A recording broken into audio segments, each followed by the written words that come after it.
ओम परमात्मने नमः। गुणातीत पुरुष दुखों से मुक्त होकर अमरता को प्राप्त कर लेता है। ऐसा सुनकर अर्जुन के मन में गुणातीत मनुष्य के लक्षण जानने की जिज्ञासा हुई। अतः वह आगे के श्लोक में भगवान से प्रश्न करते हैं। कैर्लिंगै स्त्री गुणानेतानतीतो भवते प्रभो किमाचार कथम चेन्त्राम स्त्रीन गुणान तिवर्तते। अर्थात कैर्लिंगे स्त्रीन गुणा नेतानतीतो भवति प्रभो। हे प्रभो, मैं यह जानना चाहता हूं कि जो गुणों का अतिक्रमण कर चुका है ऐसे मनुष्य के क्या लक्षण होते हैं। तात्पर्य एक सांसारी मनुष्य की उपेक्षा गुणातीत मनुष्य में ऐसी कौन सी विलक्षणता आ जाती है जिससे साधारण व्यक्ति समझ ले कि वह गुणातीत पुरुष है। किमाचार, उस गुणातीत मनुष्य के आचरण कैसे होते हैं, अर्थात साधारण आदमी की जैसी दिनचर्या और रात्रिचर्या होती है, गुणातीत मनुष्य की वैसी ही दिनचर्या रात्रिचर्या होती है या उससे विलक्षण होती है। साधारण आदमी के जैसे आचरण होते हैं, जैसा खान पान रहन सहन सोना जागना होता है, तो गुणातीत पुरुष के आचरण खान पान आदि भी वैसे ही होते हैं या कुछ विलक्षण होते हैं। तो कथम चेन्ता स्त्रीन गुणान तिवर्तते, इन तीनों गुणों का अतिक्रमण करने का क्या उपाय है, अर्थात कौन सा साधन करने से मनुष्य गुणातीत हो सकता है। तो अर्जुन के प्रश्नों से पहले प्रश्न के उत्तर में भगवान आगे के 2 श्लोकों में गुणातीत मनुष्य के लक्षणों का वर्णन करते हैं। तो प्रकाशम च प्रवंतीं च मोहमेव च पांडव न द्वेष्टि सम प्रवृत्तानि न निवृत्तान् कांक्षति। प्रकाशम च, इंद्रियों के अंतःकरण की स्वच्छता निर्मलता का नाम प्रकाश है। तात्पर्य है कि जिससे इंद्रियों के द्वारा शब्द आदि 5 विषयों का स्पष्टतया ज्ञान होता है, मन से मनन होता है और बुद्धि से निर्णय होता है, उसका नाम प्रकाश है। तो भगवान ने पहले सत्वगुण की 2 वृत्तियां बताई थी, प्रकाश और ज्ञान। उनमें से यहाँ केवल प्रकाश वृत्ति लेने का तात्पर्य है कि सत्वगुण में प्रकाश वृत्ति ही मुख्य है, क्योंकि जब तक इंद्रियां और अंतःकरण में प्रकाश नहीं आता, स्वच्छता निर्मलता नहीं आती, तब तक ज्ञान विवेक जागृत नहीं होता। प्रकाश के आने पर ही ज्ञान जागृत होता है। अतः यहाँ ज्ञान वृत्ति को प्रकाश के ही अंतर्गत ले लेना चाहिए। प्रवंतिम च, जब तक गुणों के साथ संबंध रहता है तब तक रजोगुण की लोभ प्रवृत्ति, राग पूर्वक कर्मों का आरंभ, अशांति और स्पृहा, ये वृत्तियां पैदा होती रहती हैं। परंतु जब मनुष्य गुणातीत हो जाता है तब रजोगुण के साथ तादात्म्य रखने वाली वृत्तियां तो पैदा हो ही नहीं सकती, पर आसक्ति, कामना से रहित निवृत्ति, क्रियाशीलता रहती है। यह प्रवृत्ति दोषी नहीं है, गुणातीत मनुष्य के द्वारा भी क्रियाएं होती हैं। इसलिए भगवान ने यहाँ केवल प्रवृत्ति को ही लिया है। रजोगुण के 2 रूप हैं, राग और क्रिया। इनमें से राग तो दुखों का कारण है, यह राग गुणातीत में नहीं रहता। परंतु जब तक गुणातीत मनुष्य का दिखने वाला शरीर रहता है तब तक उसके द्वारा निष्काम भाव पूर्वक स्वतः क्रियाएं होती रहती हैं। इसी क्रियाशीलता को भगवान ने यहाँ प्रवृत्ति नाम से कहा है। तो मोह में च पांडव, मोह 2 प्रकार का है। नंबर 1 नित्य अनित्य, सत्य असत्य, कर्तव्य अकर्तव्य का विवेक न होना, और नंबर 2 व्यवहार में भूल होना। तो गुणातीत महापुरुष में पहले प्रकार का मोह, सत्य असत्य आदि का विवेक न होना तो होता ही है, परंतु व्यवहार में भूल होना, अर्थात किसी के कहने से किसी निर्दोष व्यक्ति को दोषी मान लेना और दोषी व्यक्ति को निर्दोष मान लेना आदि, तथा रस्सी में सांप दिख जाना, मृग तृष्णा में जल दिख जाना, सीपी और अब्रक में चांदी का भ्रम हो जाना आदि मोह तो गुणातीत मनुष्य में भी होता है। न द्वेष्टि समप्रबंतानि न निवृत्तानि निवृत्तानि कांक्षति। तो सत्वगुण का कार्य प्रकाश, रजोगुण का कार्य प्रवृत्ति और तमोगुण का कार्य मोह, इन तीनों के अच्छी तरह प्रवृत्त होने पर भी गुणातीत महापुरुष इससे द्वेष नहीं करता और इनके निवृत्त होने पर भी इनकी इच्छा नहीं करता। तात्पर्य है कि ऐसी वृत्तियां क्यों उत्पन्न हो रही हैं।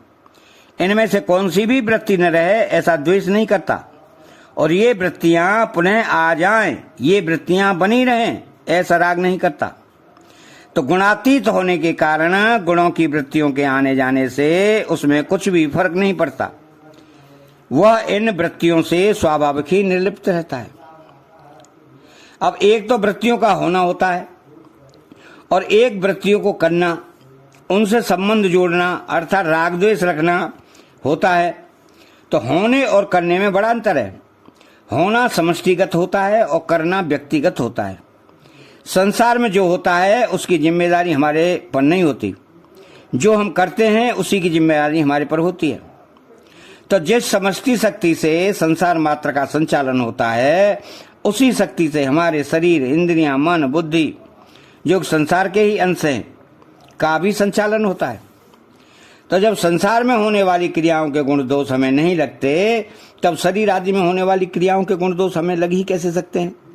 परंतु जब स्वतः होने वाली क्रियाओं में से कुछ क्रियाओं के साथ मनुष्य राग द्वेष पूर्वक अपना संबंध जोड़ लेता है अर्थात उनका कर्ता बन जाता है, तब उनका फल उसको भी भोगना पड़ता है। इसलिए अंतःकरण में संत, रज और तम इन तीनों गुणों से होने वाली अच्छी बुरी वृत्तियों के से साधक को राग द्वेष नहीं करना चाहिए अर्थात उनसे अपना संबंध नहीं जोड़ना चाहिए।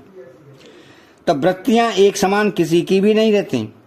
तीनों गुणों की वृत्तियां तो गुणातीत महापुरुष के अंतःकरण में भी होती हैं, पर उसका उन वृत्तियों से राग द्वेष नहीं होता। तो वृत्तियां आपसे आप आती और चली जाती हैं। गुणातीत महापुरुष की दृष्टि उधर जाती ही नहीं, क्योंकि उसकी दृष्टि में एक परमात्मा तत्व के सिवा कुछ रहता ही नहीं। देखना और दिखना दोनों में बड़ा फर्क है। देखना करने के अंतर्गत होता है और दिखना होने के अंतर्गत होता है। तो दोष देखने में होता है, दिखने में नहीं। अतः साधक को यदि अंतःकरण में खराब से खराब वृत्ति भी दिख जाए तो भी उसको घबराना नहीं चाहिए। अपने आप दिखने वाली होने वाली वृत्तियों से राग द्वेष करना अर्थात उनके अनुसार अपनी स्थिति मानना ही उसको देखना है। तो साधक से भूल यही होती है कि वह दिखने वाली वस्तु को देखने लग जाता है और फंस जाता है। भगवान राम कहते हैं कि सुनहु तात माया कृत गुण अरु दोष अनेक गुण या अवयन देख आए देखी सो अविवेक सियापति रामचंद्र बद जय शरणम शंकर हरिओम जय जय सिया राम। साधक को गहराई से विचार करना चाहिए। वृत्तियां तो उत्पन्न और नष्ट होती रहती हैं, पर स्वयं अपना स्वरूप सदा ज्यों का त्यों रहता है। तो वृत्तियों में होने वाले परिवर्तन को देखने वाला स्वरूप परिवर्तन रहित है, कारण कि परिवर्तनशील को परिवर्तनशील नहीं देख सकता, प्रत्युत परिवर्तन रहित ही परिवर्तनशील को देख सकता है। इससे सिद्ध होता है कि स्वरूप वृत्तियों से अलग है। परिवर्तनशील गुणों के साथ अपना संबंध मान लेने से ही गुणों में होने वाली वृत्तियां अपने में प्रतीत होती हैं। अतः साधक को अपने आने जाने वाली वृत्तियों के साथ मिलकर अपने वास्तविक स्वरूप में विचलित नहीं होना चाहिए।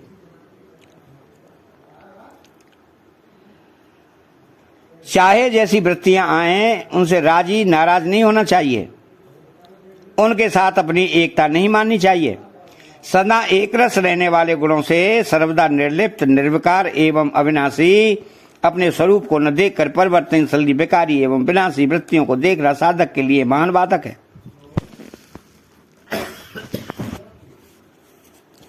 तो गुणातीत मनुष्य में अनुकूलता बनी रहे, प्रतिकूलता चली जाए, ऐसी इच्छा नहीं होती।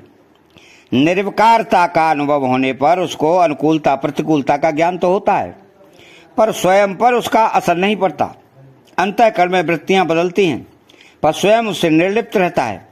साधक पर भी वृत्तियों का असर नहीं पड़ना चाहिए, क्योंकि गुणातीत मनुष्य साधक का आदर्श होता है, साधक उसका अनुयायी होता है। साधक मात्र के लिए आवश्यक है कि वह देह का धर्म अपने में न माने।